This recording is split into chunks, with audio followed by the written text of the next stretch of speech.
Alright everybody, how's it going? Welcome to Mousy on Axe Farms. In this video, I'm going to be telling you a story that I lived personally back in 2020 of November 1st. So this was 5 years ago to this day. It's back when I used to build water tanks and I traveled on a Greyhound and some sketchy things happened. So without further ado, let me go ahead and jump right into it. So it starts off, me and my cousin, we were working for a landscaping company. Pretty great company. I was working for 5 years straight, just about. And then we got a couple phone calls from our friends who they needed two people to fill in some other people's spots in North Carolina because I stayed in Pennsylvania. So from Pennsylvania to North Carolina is a 9.5 hour drive, 10 hour drive. So we did not have vehicles, so we chose to take a Greyhound. So we get our tickets to the Greyhound and we finally make our decision that tomorrow we're going to go. We are going to go. It was October. So it was Halloween day. We end up getting everything finalized, and we took our Greyhound right from out of Ohio. We were on our way. So we made our first stop, and it took us quite a while. We left, I believe it was around 7 o'clock that day, and we made it to Western Salem. Sorry, it might have been 8 o'clock that day. So we made it to West Virginia, Salem at around 1:30, 2 a.m.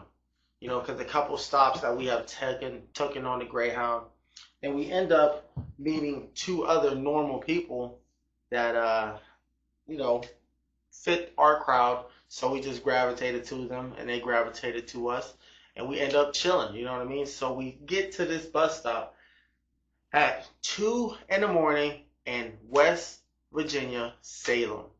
And let me tell you, we were hanging around. They said the bus will be there at 6. The bus came at 7. So we had to stand around outside at 5 in the morning in this sketchy place. It was so weird. It was so strange. So we were going to decide to go on a walk. So it's basically like a group of 10 people out there, and ones who have got dropped off at that stop. A couple old people, a couple young people, people our age, who are the younger crowd, and some other people from the ages from like 20 to probably 60. So it's me, my cousin. I'll go with person one and person two, which was another guy and another girl. So we are all chilling. It's about 2:30, 3 o'clock, and we were thinking about going on a walk. But as we walked down the road a little bit, we kept seeing there was this trash everywhere, and it was just not really a good environment as we were seeing. We thought it was going to be okay, but it was not looking up to it. It was just trash just everywhere out of this place.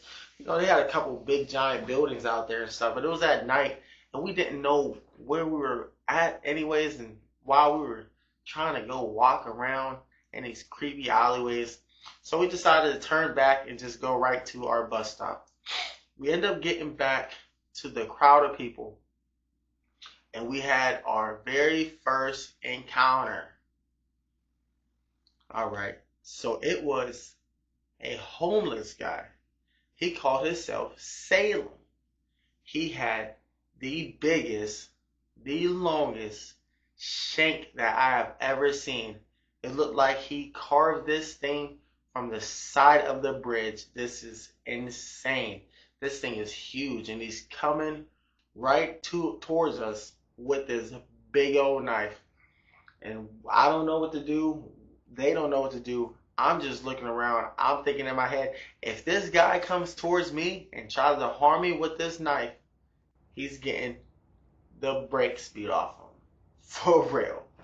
So he gets over to us, and he's just chasing people with this big old shank.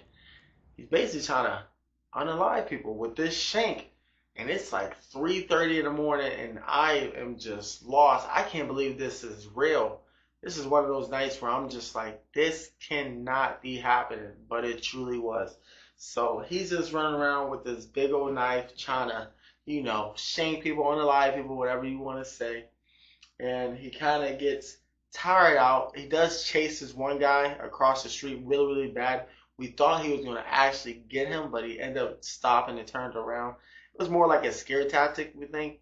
And then he kept really targeting this old lady, and it was just very, very weird. Like he just wanted to harm her, and we were trying to get him away from him. And we finally got the guy to calm down. He put the shank away. I don't know where he put it back. I think he put it back into his inventory like Fortnite, something like that. It literally disappeared for a little bit. So he ends up leaving and coming back. He came back with a case of beer. Case of Bush Light. Oh no, a case of Bush. You don't know what Bush is? It's cheap beer. And at the time, he was being friendly. So me, my cousin, and the other person number one, which is the other gentleman, he gave us a beer or two. So we cracked them open, and the guy seemed fine. And believe it or not, the old lady he was trying to shank, they end up becoming best friends. Yeah, this is a twisted, romantic, funny story, if you can say so. He was literally sitting side by side with her, because she was kind of an alcoholic, so they became best friends. Alcoholic and alcoholic, hey, they worked together and they bonded together. He was basically like, sorry, I almost shanked you and had my big old shank in your face. And she was, oh, it's okay, just give me a couple of beers. And that's how that went. It was crazy work. So another hour goes by. It's probably like 4:30 in the morning. Now remember, the bus don't come till 7 in the morning. So, whew, we are all standing around. We got a little tiny, little buzz. It's 4:30 in the morning. We're sipping on, two bush beers. So my cousin ends up turning. It starts pouring down, raining, pouring so hard, and it's cold. We're underneath this big bridge. It's kind of lit up, because it's like a bus station. And my buddy turns around and he's like grabbing me super hard. He's pointing. He's like, "Look, everybody, look, look, look!" He's trying to get our attention. And I'm talking to someone. I'm not really understanding what it is. And he gets my attention. Sure enough, I turn around, probably around 500 yards away. There is a naked guy in the middle of the street at a red light, basically standing there, hands down to his sides, junk open, he booty hole naked. This is insane. We're literally cracking up. This is insane. He's not even looking at us. He's just oblivious to life. He's just standing in the cold rain like he's getting therapy out there. Just nothing, completely on. I'm like, first we get this homeless guy, now we got him.